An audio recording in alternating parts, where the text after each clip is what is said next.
LS मराठीमध्ये आपलं स्वागत। सुरुवातीला पाहूयात हेडलाईन्स। पंतप्रधान मोदींच्या खिशाला आयर्लंडचा झेंडा होता का? आदित्य ठाकरेंची टीका। मोदींनी जॅकेटवर तिरंगा उलटा लावल्याचा आरोप। चाकण वाहतूक कोंडी आणि उद्योजक समस्यांसाठी समिती स्थापन। राज्य सरकारचा मोठा निर्णय। उद्योजकांच्या अपेक्षा कमीत कमी वेळेत पूर्ण करणार, मुख्यमंत्री फडणवीसांचं आश्वासन। तुकाराम मुंढेंसारखा अधिकारी चाकणमध्ये द्या, आदित्य ठाकरेंची मागणी। तर रस्ते पाहणीनंतर आदित्य ठाकरेंचा उद्योजकांशी संवाद।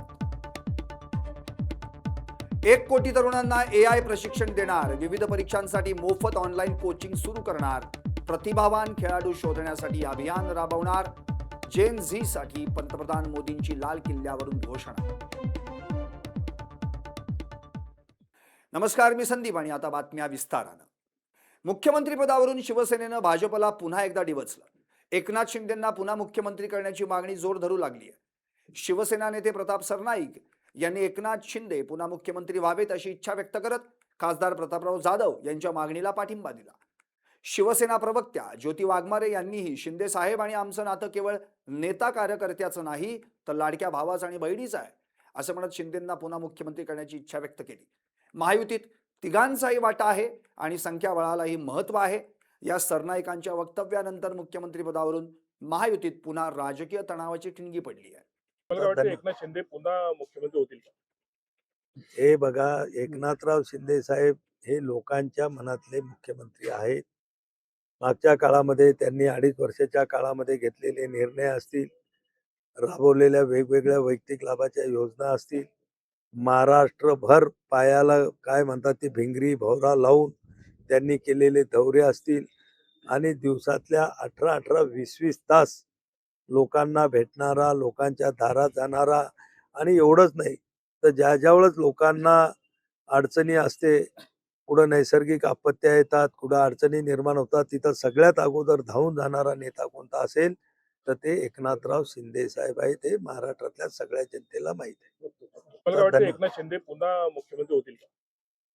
हे बघा, एकनाथराव शिंदे साहेब हे लोकांच्या मनातले मुख्यमंत्री आहेत। मागच्या काळामध्ये त्यांनी 2.5 वर्षाच्या काळामध्ये घेतलेले निर्णय असतील, राबवलेल्या वेगवेगळ्या वैयक्तिक लाभाच्या योजना असतील, महाराष्ट्रभर पायाला काय म्हणतात ती भिंगरी भोवरा लावून त्यांनी केलेले दौरे असतील आणि दिवसातल्या 18-18, 20-20 तास लोकांना भेटणारा, लोकांच्या दारात जाणारा, आणि एवढंच नाही तर ज्यावेळेस लोकांना अडचणी असते, कुठं नैसर्गिक आपत्त्या येतात, कुठं अडचणी निर्माण होतात, तिथं सगळ्यात अगोदर धावून जाणारा नेता कोणता असेल तर ते एकनाथराव शिंदे साहेब आहे। ते महाराष्ट्रातल्या सगळ्या जनतेला माहित आहे। नाही बघा, प्रतापराव जाधव असू द्या किंवा प्रतापराव सरनाईक असू द्या, मुख्यमंत्री म्हणून एकनाथ शिंदे व्हावेत ही आमची शिवसैनिक म्हणून प्रामाणिक इच्छा सगळ्यांची आहे। परंतु शेवटी मुख्यमंत्री होत असताना संख्याबळाला कुठेतरी महत्व असतं। भारतीय जनता पक्ष, राष्ट्रवादी आणि शिवसेनेची ही महायुती राज्यामध्ये सत्तेमध्ये आहे आणि संख्याबळ भारतीय जनता पक्षाकडे जास्त असल्या कारणानं भारतीय जनता पक्षाचा मुख्यमंत्री आहे। भविष्यामध्ये विधानसभेच्या निवडणुका झाल्या, लोकसभेच्या निवडणुका झाल्यात, आमचे खासदार जास्त आले, भारतीय जनता पक्षापेक्षा आमचे आमदार जास्त झाले, तर आम्ही मुख्यमंत्री पदावर दावा करू। पक्षाचा कार्यकर्ता म्हणून माझ्या पक्षाचा नेता मुख्यमंत्री व्हावा ही सर्वसामान्य शिवसैनिकांची इच्छा असते आणि त्यामध्ये प्रतापराव जाधवांचं किंवा दुसऱ्या कोणाचं काय शिकवू नये। सन्माननीय उपमुख्यमंत्री आणि महाराष्ट्राचे लाडके भाऊ एकनाथजी शिंदे साहेब यांच्या मार्गदर्शनाखाली आणि सन्माननीय युवा नेते खासदार डॉक्टर श्रीकांत शिंदे साहेब यांच्या नेतृत्वाखाली शिवदुर्गा शिवसंवाद दौऱ्याचं आयोजन हे संपूर्ण महाराष्ट्रभरात करण्यात आले। बीडमध्ये उपमुख्यमंत्री सुनेत्रा पवार यांनी अजितदादांच्या स्वप्नाचा आणि मराठवाड्यातील विद्यार्थ्यांसाठीच्या त्यांच्या ध्यासाचा उल्लेख करत मोठं विधान केलं। राज्यातील पशुधनाची संख्या इतर राज्यांच्या तुलनेत कमी असून पशुधन विकासासाठी अजितदादांनी बारामती सोबतच परळीतही पशुवैद्यकीय महाविद्यालयाची घोषणा केल्याचं सुनेत्रा पवारांनी सांगितलं। मराठवाड्यातील तरुण विद्यार्थ्यांना शिक्षणासाठी इतरत्र जावं लागू नये हा अजितदादांचा ध्यास होता आणि आज त्याचं फलित झाल्याचं त्यांनी म्हटलं।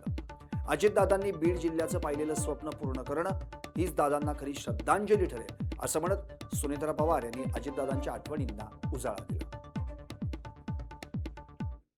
अजितदादांनी बीड जिल्ह्याचं पालकमंत्रीपद स्वीकारल्यापासून जिल्ह्याचा सर्वांगीण विकास करण्याचं ध्येय डोळ्यासमोर ठेवून अनेक कामं मार्गी लागलेली आपण पाहिलेली आहेत. आपल्याला हा विकास रथ असाच पुढे न्यायचा आहे. जिल्ह्याच्या सर्वांगीण विकासाचं दादांचं स्वप्न पूर्ण करायचं आहे. त्यांनी मार्गी लावलेली सुरू केलेली विकास कामं पूर्ण करणं हीच खरी दादांना श्रद्धांजली ठरणार आहे. जानेवारी 2025 मध्ये बारामतीमध्ये कृषिक 2025 या प्रदर्शनामध्ये म्हणजेच आता पंकजाताईंनी जो इन्सिडेंट सांगितला त्या प्रदर्शनामध्ये आदरणीय दादांसह मी आणि पंकजाताई दोघेही उपस्थित होतो. त्यावेळी दादांनी प्रथम बारामतीच्या पशुवैद्यकीय महाविद्यालयाची घोषणा केली. तेवढ्यातच स्टेजवरून पंकजाताई दादांना म्हणाल्या, दादा मी स्वतः पशुसंवर्धन विभागाची मंत्री आहे, माझ्या परळीत सुद्धा तुम्ही एका पशुवैद्यकीय महाविद्यालयाची घोषणा करावी.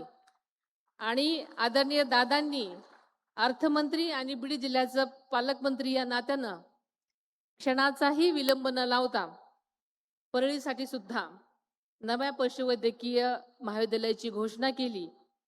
परंतु फक्त घोषणा करूनच ते थांबले नाहीत, तर आपल्यास माहिती आहे की दादांनी एखादं काम मनावर घेतलं की ते पूर्ण करायचेच. त्यांचा शब्द हा अंतिम शब्द. बारामती आणि परळी येथील पशुवैद्यकीय महाविद्यालयांसाठी ताई आणि दादांची युती झाली असं सांगत धनंजय मुंडेंनी दोन्ही महाविद्यालयांच्या नामकरणाची मागणी केली. बारामतीच्या कॉलेजला अजितदादांचं नाव द्या आणि परळीच्या कॉलेजला गोपीनाथ मुंडेंचं नाव द्या अशी मागणी धनंजय मुंडेंनी केली आहे. अनेकदा दादा येऊन गेले आणि दादा आले तर बरंच काही देऊनही गेले. आपण यापूर्वी परळीत अशा आला नाही आणि आज आमची कधीतरी इच्छा होते की दादांना तुम्हाला एकत्रित बोलवायचं. आमचं नशीब खोटं, पण आज तुम्ही या ठिकाणी आलात. पहिल्याच वेळेस आलात आणि 650 कोटीच्या पंकजाताईंनी या परळी नगरीला दिलेल्या या महाविद्यालयाच्या उद्घाटनाला आला. मनापासून आनंद आहे. हा निर्णय होताना मला माहिती आहे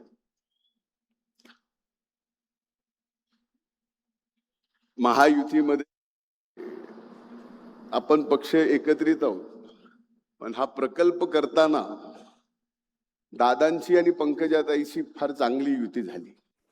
बीडच्या परळीमध्ये पशुवैद्यकीय महाविद्यालयाच्या भूमिपूजन सोहळ्यात बोलताना धनंजय मुंडेंच्या एका विधानाची चांगलीच राजकीय चर्चा रंगली आहे. ताई, तुम्ही मंत्री असताना पहिला फायदा आपल्या गावाला दिला. तुम्ही आमदार काय, मी आमदार काय, तुम्ही मंत्री काय, मी मंत्री काय असं म्हणत धनंजय मुंडेंनी पंकजा मुंडेंना मिश्किल टोला लगावला. परळीत त्यांच्या मंत्रिपदाच्या काळात कृषी महाविद्यालय झालं, तर आता पंकजा मुंडे मंत्री असताना पशुवैद्यकीय महाविद्यालय होत असल्याचं त्यांनी सांगितलं. एक पाऊल पुढं एक पाऊल मागं, मात्र बीड जिल्ह्याचा विकास झाला पाहिजे असंही मुंडे म्हणाले. बीडची नकारात्मक बातमी होते, तसा हा विकासही माध्यमांनी महाराष्ट्राला दाखवावा अशी विनंतीही त्यांनी केली. आणि हे दोन्ही होत असतात. ही भगवंताची इच्छा आहे की या ठिकाणी विकास होतोय. मंत्रीपद मिळाल्यानंतर त्याचा पहिला फायदा आपण आपल्या गावाला देतो. आणि तरी आपण तिला भाऊ आमदार असताना, तुम्ही मंत्री असताना, मी आमदार काय, तुम्ही आमदार काय, तुम्ही मंत्री काय, मी मंत्री काय, एक पाऊल पुढे एक पाऊल मागे, कधी हे पुढे कधी हे मागे. पण या भागाचा विकास होतो, बीड जिल्ह्याचा विकास होतो. आज बघणाऱ्यांनी हे बघावं. बीड जिल्ह्याच्या बाबतीमध्ये कालही माननीय संजय सिरसाट आले, त्यांनी म्हणले की लगेच निगेटिव्ह न्यूज आहे, पॉझिटिव्ह न्यूज कधीतरी बीड जिल्ह्याची उभ्या महाराष्ट्राला आपण दाखवावं ही माझ्या माध्यमांना हात जोडून विनंती आहे. मी मेंदूचा डॉक्टर आहे, परंतु राजकारणात आलो आणि माझाच मेंदू खराब झाला अशी मिश्किल टिप्पणी भाजपचे प्रदेश उपाध्यक्ष सुजय विखे पाटील यांनी केली. नगरमध्ये तब्बल 40,000 कोटी रुपयांची विकास कामं आपण केली आहेत, मात्र नगर मनमाड महामार्गाच्या कामात सध्या दिरंगाई होत असल्याचं त्यांनी मान्य केलं.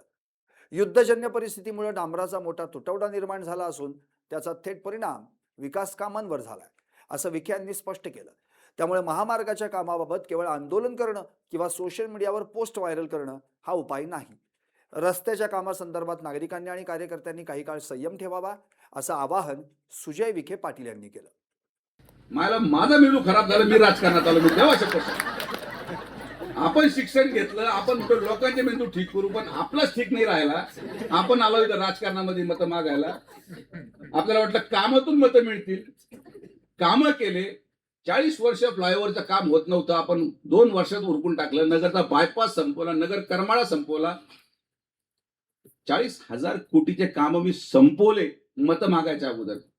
पण काय जमलं नाही मला बनायंवर फिरता आलं नाही, रस्त्यावर झोपता आलं नाही. जे काम ग्रामपंचायतच्या शिपाईचं औषधी फवारणी ते जर लोकप्रतिनिधी करायला लागले तर मग सदस्यांनी काय निवडणूक लढवायची का? ही ऍक्टिंग आपल्याला जमली नाही. खोटे शब्द आपण दिले नाही. ज्या लोकांनी घोषणा केल्या की प्रत्येक तालुक्यामध्ये आपण MIDC आणू, त्यांच्याच तालुक्याची MIDC. अमेरिकेचे राष्ट्राध्यक्ष डोनाल्ड ट्रम्प यांच्यासारखा वेडा माणूस मी कधीही पाहिला नाही. त्यांनी केलेल्या युद्धामुळे रस्त्यांसाठी लागणारं डांबर थेट दिल्लीवरून आणावं लागतं. त्यामुळे अनेक रस्त्यांची कामं खोळंबली आहेत असा दावा भाजपचे प्रदेश उपाध्यक्ष सुजय विखे पाटील यांनी केलाय. नगर मनमाड महामार्गाच्या कामालाही या परिस्थितीचा फटका बसलाय. नगर मनमाड रस्ता फक्त सुजय विखेच पूर्ण करू शकतो असा विश्वासही त्यांनी व्यक्त केला. आता त्या ट्रम्पनी इराणवर मिसाईल टाकताना या ठेकेदाराला विचारलं होतं का भाऊंना विचारलं होतं का मला विचारलं होतं मी मिसाईल टाकू का बाबा? मी मिसाईल टाकल्यावर त्याचा काय परिणाम होणार?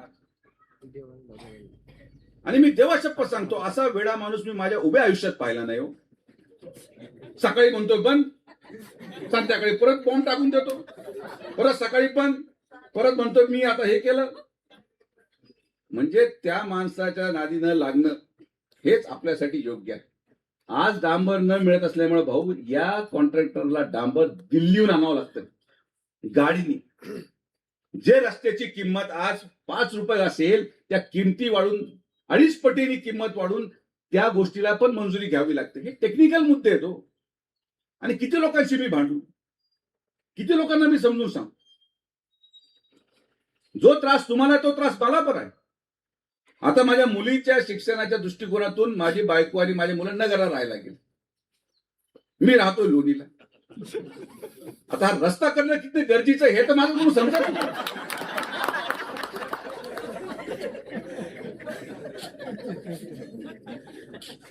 मला पण बरं वाटतं रस्ता खराब आहे पण करावंच लागणार. रोजगाराच्या आश्वासनांवरून आदित्य ठाकरेंनी भाजप सरकारवर जोरदार हल्लाबोल केलाय. भाजपनं तरुणांना भ्रमित केल्याचा आरोप करत रोजगाराच्या प्रश्नावर सरकारला घेरलं. PMRDA आणि MIDCच्या कारभारावरही गंभीर सवाल उपस्थित करत पैसे द्यावे लागतात का, MIDCचे रेट ठरले आहेत का, अशी थेट विचारणा आदित्य ठाकरेंनी केली. उद्योग मंत्र्यांच्या भोवती दलालांचं कोंडाळं असून टोल नाक्यासारखी व्यवस्था सुरू असल्याचा गंभीर आरोप करत या सर्व प्रकरणांची पारदर्शक चौकशी करण्याची मागणी आदित्य ठाकरेंनी केली आहे. नंतर तो एक आवाज निघून गेला. अर्थात त्यांचं बारकाईने लक्ष असायचं, त्यांचं फिनिशिंगवर पण लक्ष असायचं. पण आत्ताची जी परिस्थिती आहे, मला वाटतं जे मुख्यमंत्री आहेत त्यांचं लक्ष कुठे?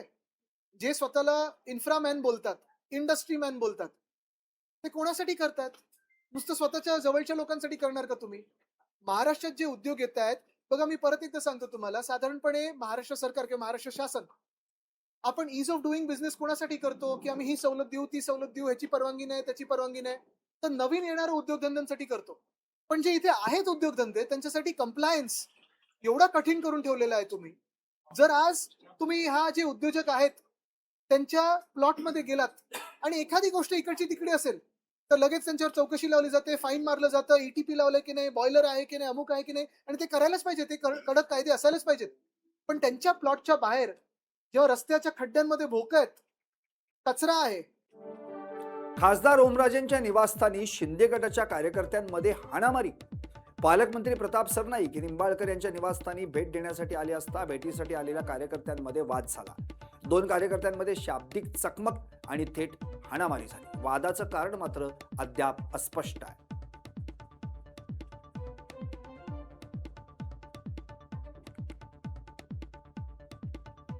हेडलाईन्स आणि सविस्तर बातम्यांनंतर आता पाहूयात काही वेगवान घडामोडी. जालन्यात डॉक्टर बाबासाहेब आंबेडकरांचा फोटो न लावल्यानं महाकाळा येथील भीमसैनिकांनी टोपेंना विचारला जाब. स्वातंत्र्य दिनाच्या कार्यक्रमात डॉक्टर बाबासाहेब आंबेडकरांचा फोटो नसल्यानं वाद. स्वातंत्र्य दिनी सातारा वन विभागाच्या ताफ्यात जखमी वन्यजीवांच्या बचावासाठी वन्यजीव रुग्णवाहिका आणि रेस्क्यू वाहन दाखल. पालकमंत्री शंभूराज देसाई यांच्या हस्ते वाहनांचं लोकार्पण. छत्रपती संभाजीनगरमध्ये मराठा आरक्षणासाठी दाते पाटलांचे 7व्या दिवशी अन्नत्याग आंदोलन. पालकमंत्र्यांचे मुख्यमंत्र्यांशी चर्चेचे आश्वासन. सरकारच्या भूमिकेकडे आंदोलकांचं लक्ष. बीडच्या परळीत पशुवैद्यकीय महाविद्यालयाचं भूमिपूजनास उपमुख्यमंत्री सुनेत्रा पवार, मंत्री पंकजा मुंडे, आमदार धनंजय मुंडे यांची उपस्थिती. पुरंदरच्या केतकावळे ग्रामपंचायतीत सॅनिटरी पॅड खरेदी आणि वाटप उपक्रमात 75,000 रुपयांचा भ्रष्टाचार झाल्याचा आरोप. गळ्यात सॅनिटरी पॅड आणि पैशांची माळ घालून अनोखं आंदोलन. अहिल्यानगरच्या श्रीरामपुरात गुन्हेगारी विरोधात आंदोलन.